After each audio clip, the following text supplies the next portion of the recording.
I'm Shelly from the School of Public Health. My broad area research is non-communicable chronic disease in older people.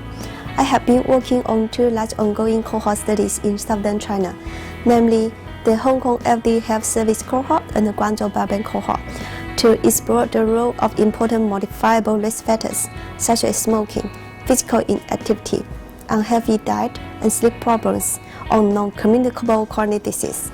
Moreover, because of the limitations in traditional observational studies, such as confounding, reverse causality, or multicollinearity, I also try to use some advanced epidemiological methods, such as partial least square regression, causal mediated analysis, or Mendelian randomization, to improve or overcome the limitations in traditional epidemiology, and to provide stronger evidence in causation and mechanism.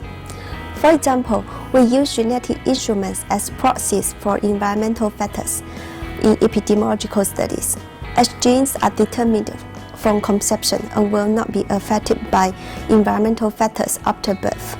By examining the association of a gene to exposure and the association of gene to a health outcome, we can obtain an unbiased estimation of the exposure to health outcome association. By using such methods, we can generate better insight in the etiology of the non-communicable chronic disease. The current paper is the second paper of our studies on sleep duration and cognitive function. In the first paper, we used baseline cross-sectional data of the Guangzhou Biobank Cohort.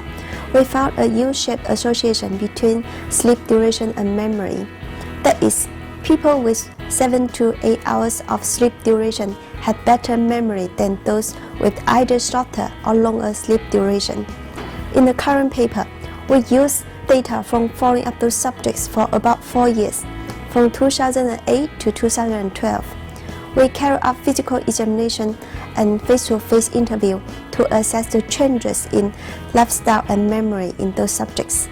After adjusting for a set of potential confounders that might influence both sleep duration and memory and lead to a false association, we found that both shorter or longer sleep duration was associated with greater memory decline. People with 3 to 5 hours of sleep duration per day were associated with a 50% higher risk of memory impairment compared to those slept 7 hours per day. The study strongly supports the results of our previous cross-sectional studies and has provided the strongest longitudinal evidence today that both shorter or longer sleep duration is associated with cognitive impairment. It would be interesting to study further whether shorter or longer sleep duration leads to memory impairment, or whether both of these are features of the underlying aging process.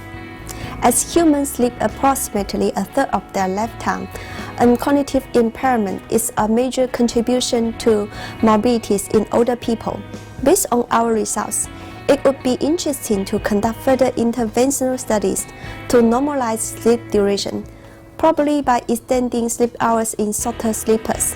The results would help to clarify the direction of the association and to establish the potential benefits of improving sleep on reduced rapidly aging populations in Hong Kong and mainland China.